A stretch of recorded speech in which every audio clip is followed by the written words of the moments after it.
Alright, we're supposed to find the distance between the points with a given coordinates, find the slope, and find the midpoint.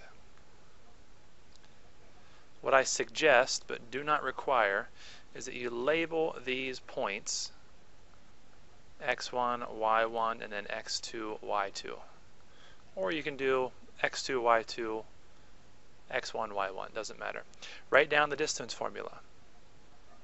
Distance formula is delta x squared plus delta y squared. Delta means subtract.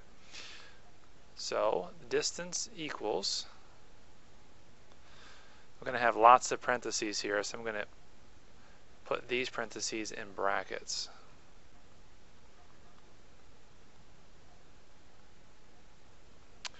So I have the difference of my x values. My x values, I'm going to use parentheses, is 0 minus 6. My y values are 6 minus 0. 0 minus 6 is negative 6. That must stay in parentheses or brackets until you square it. Plus 6 minus 0 is positive 6. A negative 6 squared is positive 36. A positive 6 squared is positive 36. When you add those, you get the square root of 72. This needs reduced.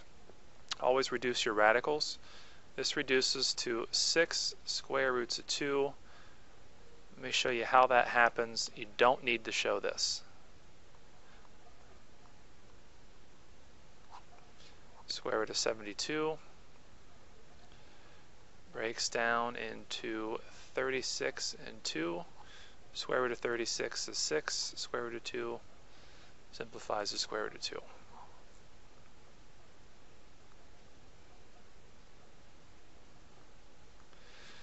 Next we have the midpoint formula.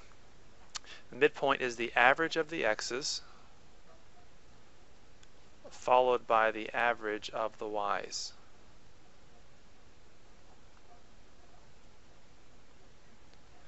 X values 6 and 0.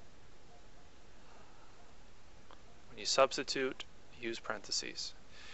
The y values 0 and 6.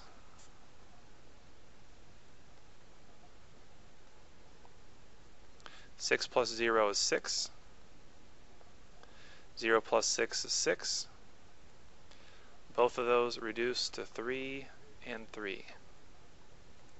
Midpoint is 3, 3. Distance is 6 square roots of 2.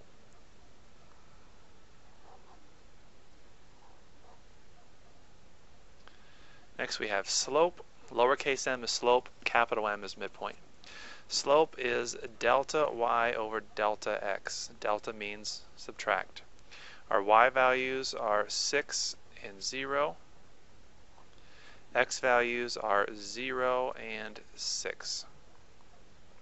So we get 6 over negative 6, which gives us a slope of negative 1.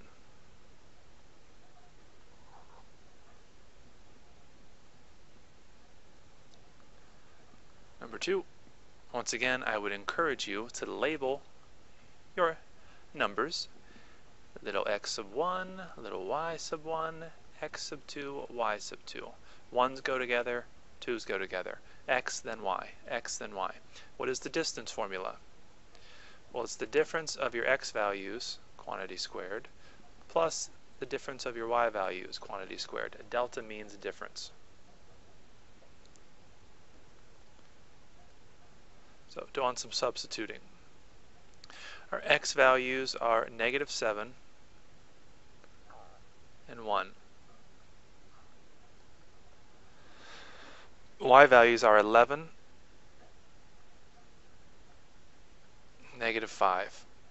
Notice, if I leave this line the way it is, it's wrong.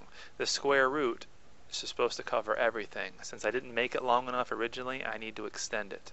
It's very important. Distance equals square root. Negative 7 minus a positive 1 is the same thing as adding a negative 1. Negative 7 plus a negative 1 is a negative 8. Plus 11 minus a negative 5 is like 11 plus 5. 11 plus 5, that's 16.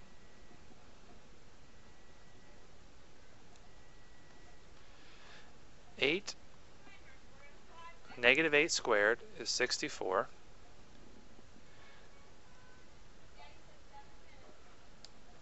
Sixteen squared is 256.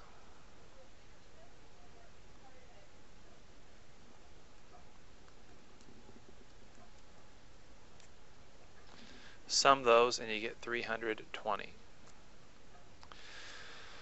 Let's see if this reduces. This is work, once again, you don't have to show. You have to do it, but you don't have to show the work for this. This can break down into, let's see, 2 times 160.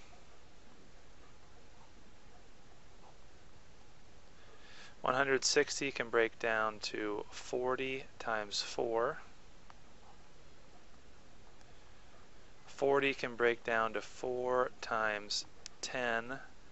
4 breaks down to 2 times 2. 4 breaks down to 2 times 2. 10 breaks down to 2 times 5. And then you bring your 2's down. Sorry for the sloppiness. For each pair, you bring one number out to the outside. We got a pair of 2's. Another pair of 2's, another pair of 2's. That's 1, 2, 3 2's. 2 times 2 times 2 is 8.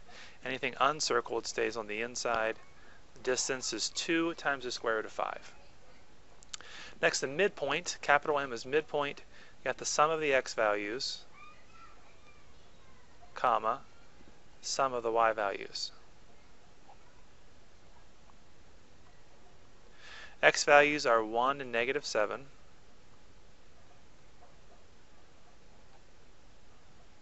Y values are negative 5 and 11.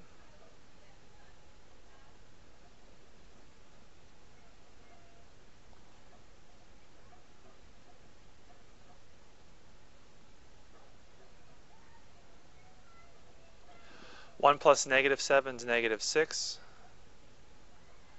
Negative 5 plus 11 is positive 6.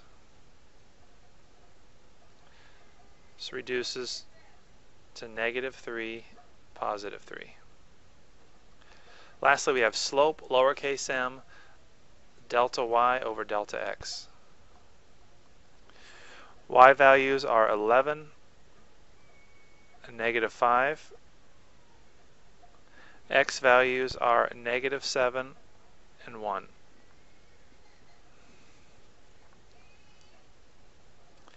Subtracting a negative is like adding a positive. Subtracting a positive is like adding a negative. That gives us 11 plus 5, which is 16. Negative 7 plus a negative 1 is negative 8. That reduces to negative 2.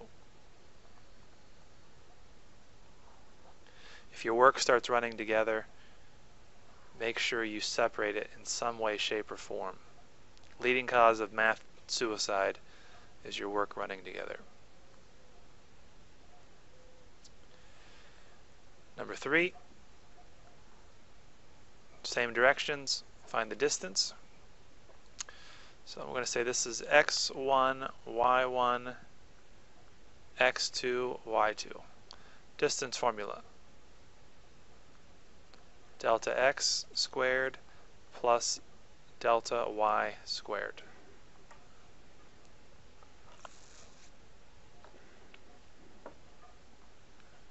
Substitute your numbers.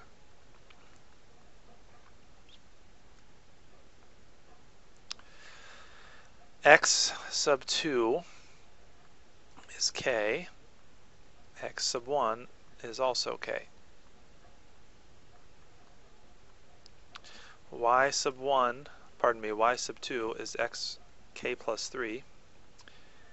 y sub 1 is 6 plus k. Once again, I need to extend this square root symbol. K minus k is 0. Here we got k minus a k, which gives us 0. 3 minus a 6 is a negative 3.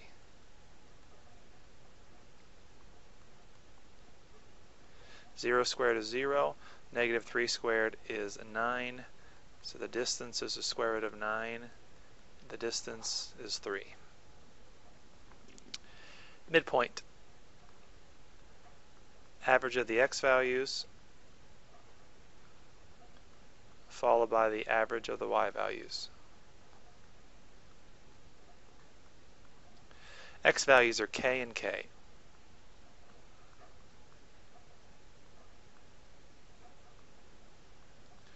Y values are k plus 6, 6 plus k rather, and k plus 3. K plus k is 2k. 6 plus 3 is 9. K plus k is 2k, so we get 2k plus 9 over 2. This first fraction you must reduce. You get k. The second one you could leave as 2k plus 9, that over 2. Or you could divide each term by 2 and get k plus 4.5. Makes no difference to me which one you do. Slope, delta y over delta x. Y values are k plus 3 and 6 plus k.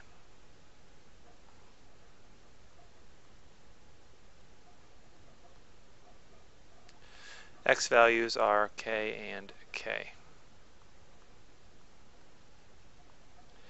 K minus a k is 0. 3 minus 6 is negative 3.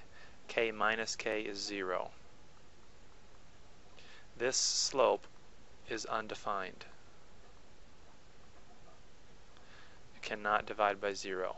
If your slope is undefined, that means it's a vertical line. You don't have to write that. I'm writing it just to remind you. Undefined means it's a vertical line. All right, number 4. Hopefully this is the last type of problem like this, because this is getting annoying. Number 4, we got x1, y1, x2, y2. Distance formula. Delta x squared plus delta y squared. X values, n plus 1 and n. Y values, n and 4n.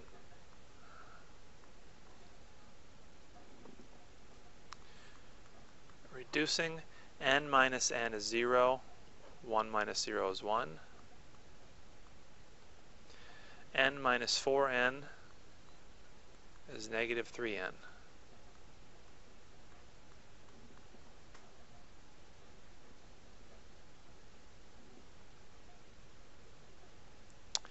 One squared is 1.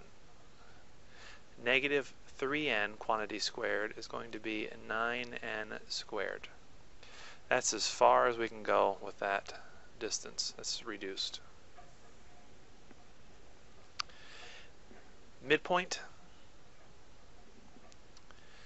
We have the average of the x values followed by the average of the y values.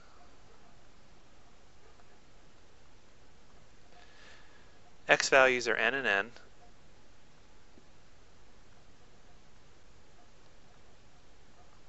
Y values are 4n and n.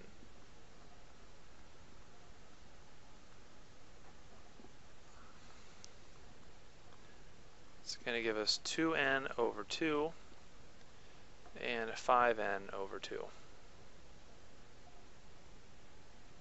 I made a mistake. this x sub 2 should be n plus 1. Should be n plus 1, which makes this 2n plus 1.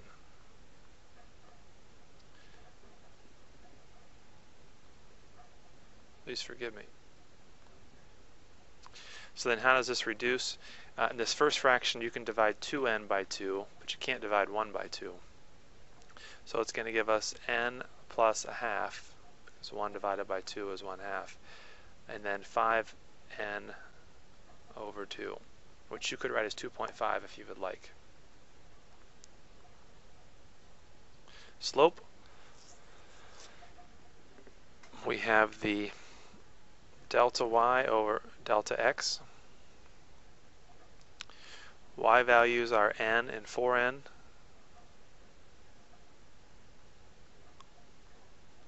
X values are n plus 1 and n. N minus 4n is a negative 3n. N minus n is 0, and then 1 plus 0 is 1. So our slope is negative 3n.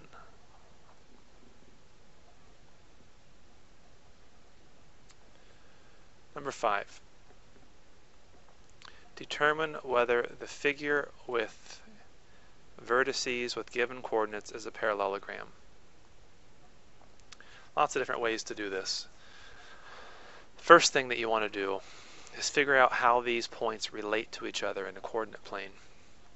So I'm going to make a small picture here. It's not going to be perfect, but it does matter the general location. 4, 11. I'm going to call this point A. I go 4 to the right and 11 up. Then I got 8, 14, which is further to the right and further up. Call this B. And then 4, 19. I guess I should bring this down a bit.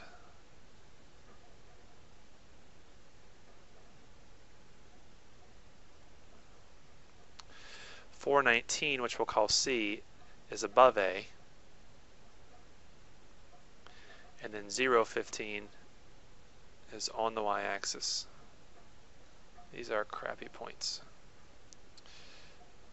around here. We'll call that D. So for this to be a parallelogram, it has to first be a quadrilateral, which it is, not drawn to scale. It doesn't appear to be a parallelogram, but it could be. A couple different things we can do from your notes. There's different ways to do this. This is the way that I'm going to do it.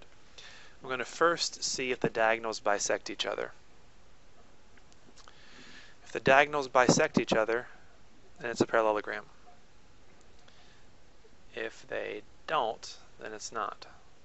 Other things you could do, see if opposite sides are parallel using the slope formulas. You have to do that 4 times. Or you could see if all 4 sides are the same length. Pardon me, if opposite sides are the same length, it's a parallelogram. You have to use the distance formula 4 times. I want to use the midpoint formula twice. I want to find the midpoint of AC. It's important, since I'm doing this twice, I label what I'm finding the midpoint of. So I got my x values averaged, followed by my y values averaged.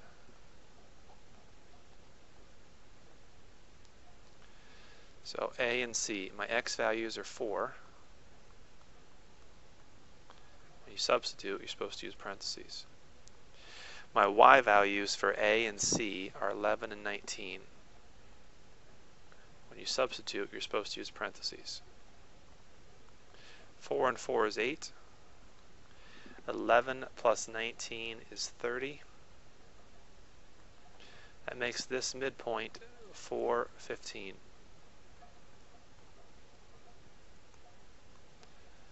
Going to make this a little bit smaller so I can...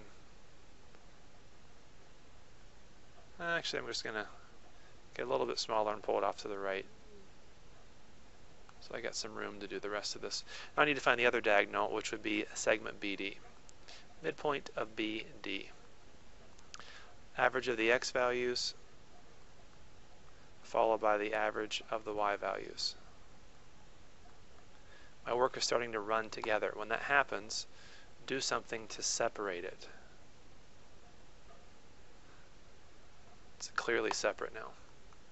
X values for B and D are 8 and 0. Y values are 14 and 19. Pardon me, 14 and 15.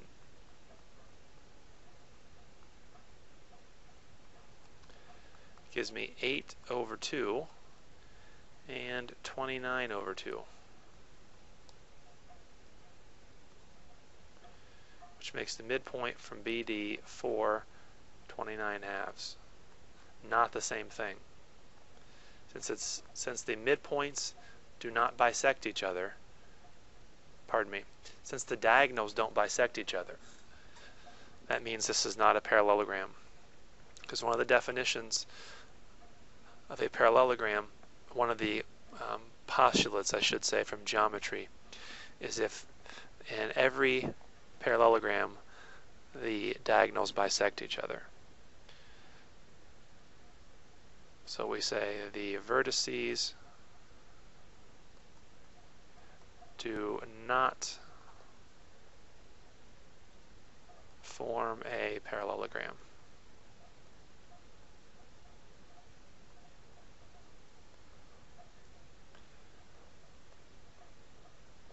Next problem, same directions.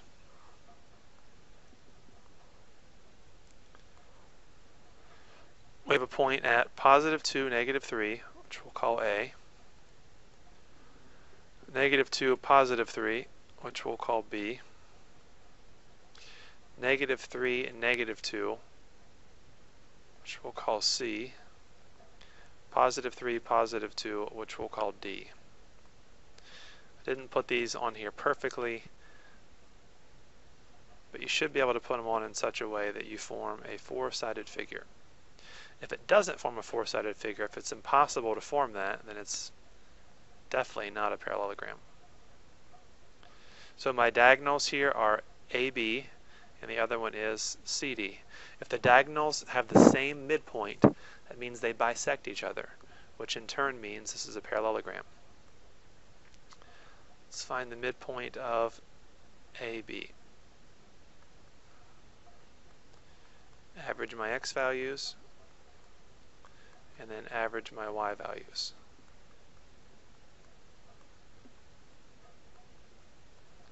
My X values for A and B are 2 and negative 2.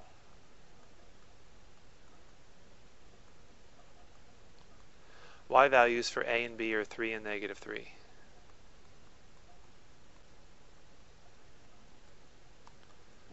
It's going to give me 0 over 2 and 0 over 2, which means the midpoint of AB 0, 0.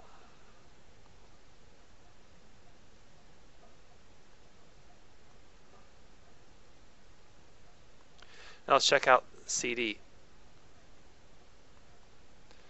If its midpoint is the same, these diagonals have the same midpoint, therefore they bisect each other, the diagonals do, therefore it's a parallelogram. Average my X values, average my Y values. X values for C and D are negative 3 and 3.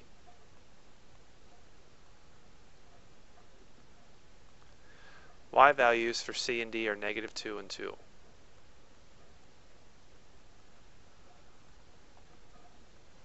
It's going to give me 0 over 2 and 0 over 2.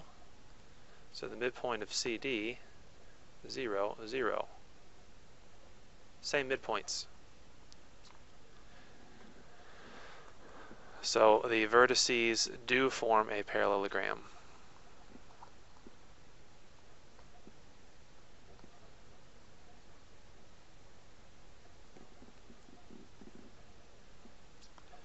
Number 7.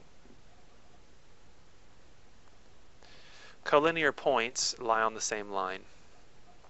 Find the value of k for which points with each set of coordinates is collinear.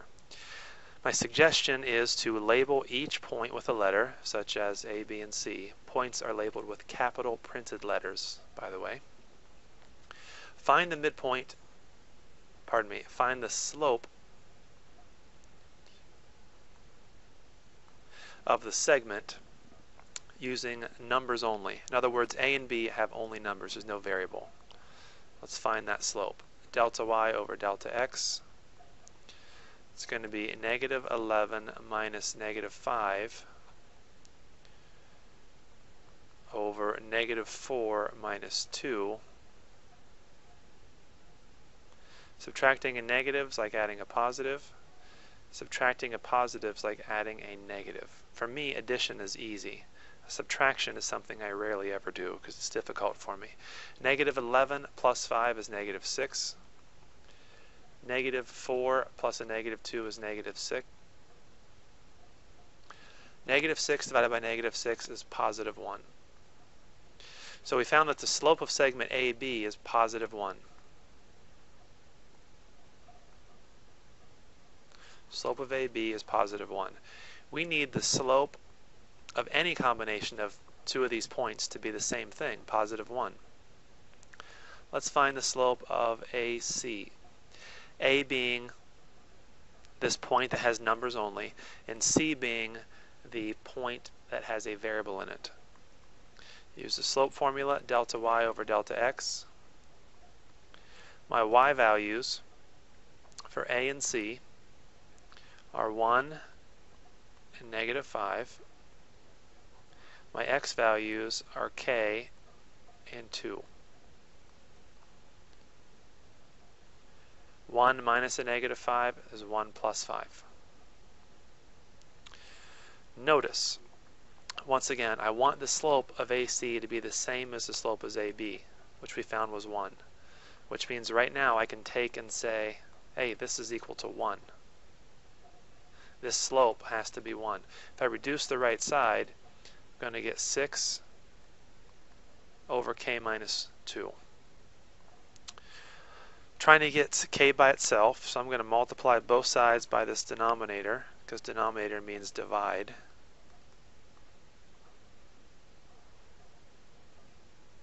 On the right side of the equation, the k minus 2's cancel. On the left, k minus 2 times 1 is k minus 2. On the right, we're left with a 6. Add 2 to both sides, and you get k is 8. Number 8, use the same method. I'm going to label these points A, B, and C, capital printed letters. I'm going to find the slope of two of these points that don't have any variables in it. Then I'm going to find the slope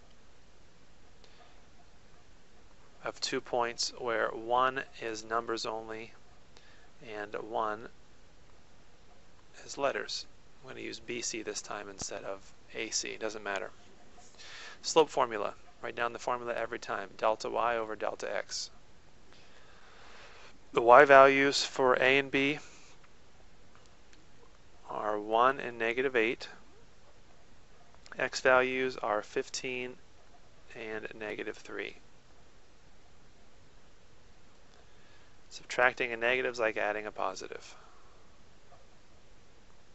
which means this is going to be 9 over 18, which reduces to 1/2. So that means that the slope that I get for BC needs to be 1/2. Slope formula, difference of y's over the difference of x's. The slope of BC we found is 1/2. Once again, these slopes all have to be the same.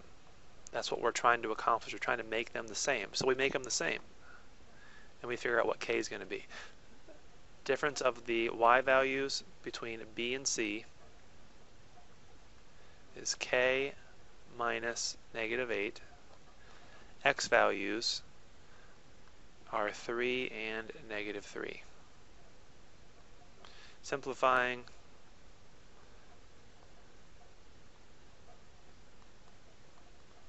k minus negative 8 is k plus 8. 3 minus a negative 3 is 3 plus 3. I'm going to multiply both sides here by 6. That's the least common denominator. On the right, the 6's cancel. On the left, 2 divided by 6 is 3. So on the left I get 3, on the right I get k plus 8. If I subtract 8 from both sides, I get k is negative 5.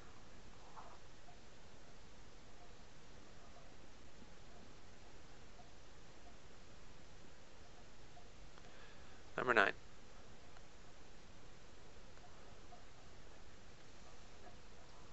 City Dog Screen Printers of Staten Island, New York make special order t-shirts. Sounds exciting. Recently, City Dog received 2 orders for a special t-shirt designed for a mathematics symposium. That sounds like fun. The first order was for 40 t-shirts at a total cost of $295. And the second order was for an additional 80 t-shirts at a total cost of $565. Each order included a standard shipping and handling charge. Write a linear equation to represent the situation. Before we do that, we need to make sure that we know what x and y is. Typically, and I say typically, what I really mean is every time I've ever seen it. Since I know I don't know everything, there could be exceptions. Typically, if there's money in the problem, that's the y values. So x is the number of t-shirts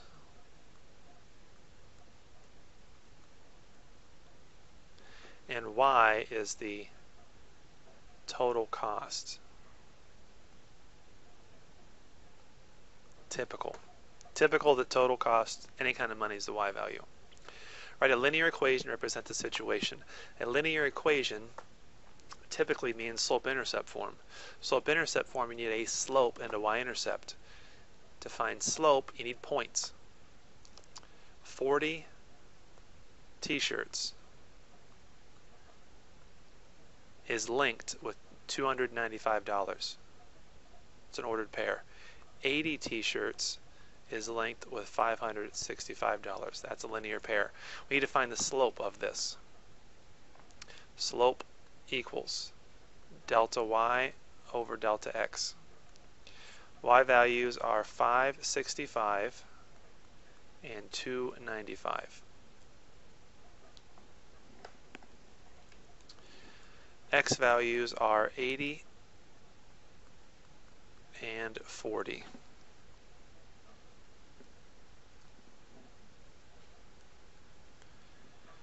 $565 minus 295 is 70. 80 minus 40 is 40. Sorry, this is 270. This reduces to 27 over 4. Now typically, I would tell you, leave your slope as a fraction. The situation is not typical. It's not typical because we're dealing with money. Could you please give me 27/4 dollars? People don't talk that way. 4 goes into 27 6 times evenly. And there's 3 left over. 3 out of 4. 3/4 of a dollar. 75 cents. In a word problem, we typically don't do what we often do mathematically, because word problems are real life. In this case, real life dictates money. Money is decimals. So our slope is 675. Write a linear equation. Well, if we use point slope form,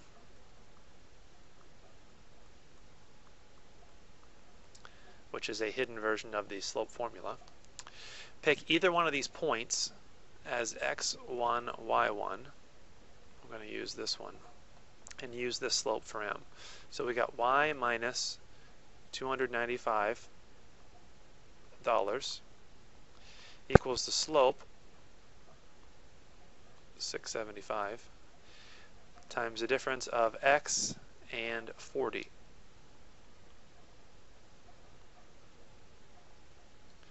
You distribute the 675.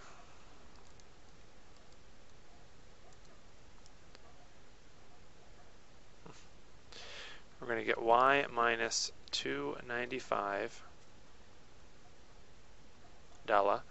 equals 6.75 x minus 270. If I add 295 to both sides, I'm going to get the following.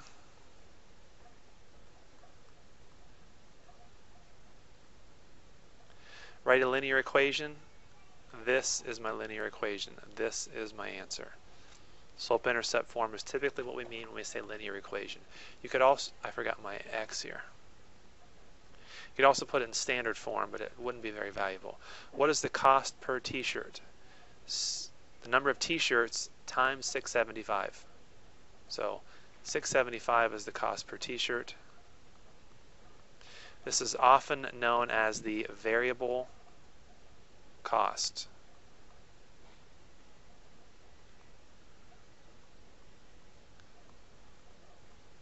Because it's the cost being multiplied times the variable. What is the standard shipping and handling charge? It's standard. It doesn't change. It's constant. Notice this number here has no variable beside it. Mathematically, we call it a constant. So that's often called the fixed cost, $25.